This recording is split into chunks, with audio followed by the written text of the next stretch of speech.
আবু হুরায়রা রাদিয়াল্লাহু তাআলা আনহু থেকে বর্ণিত একটা হাদিস, লক্ষ্য করে শুনুন।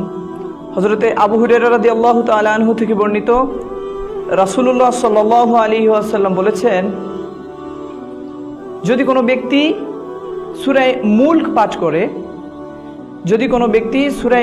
পাঠ করে, সে যদি মারা যায়, বেসিক্যালি সে যদি মারা যায়, যখন সে মারা যাবে, যখন তার লাশটা কবরে রাখা হবে,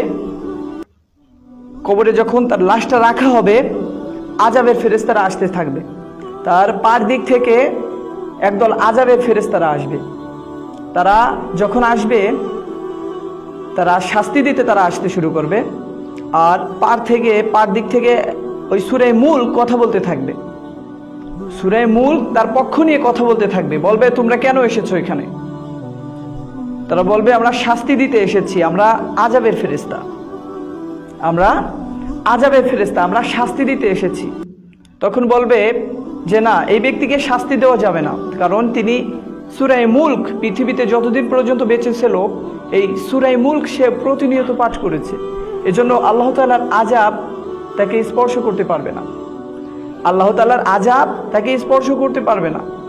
পুনরায় আবার তারা ঘুরে মাথার দিক থেকে আবার পুনরায় আসা শুরু করবে। ওইখান থেকে পুনরায় আবার মাথার দিক থেকে তারা আসতে শুরু করবে। মাথার দিক থেকে যখন তারা আসবে, তখন তার মুখ কথা বলতে থাকবে। ওই মৃত ব্যক্তির মুখ, জবান খুলে যাবে। ওই সময় বলবে যে, তোমরা এখানে কেন এসেছো? তখন বলবে, আমরা আযাবের ফেরেশতা, আমরা শাস্তি দিতে এসেছি। তখন ওই সূরা মুলক তার পক্ষ নিয়ে কথা বলবে যে আল্লাহ তাআলার আযাব তাকে স্পর্শ করতে পারবে না, কেননা সে প্রতিনিয়ত সূরা মুলক পাঠ করেছে। এজন্য আমাদেরও উচিত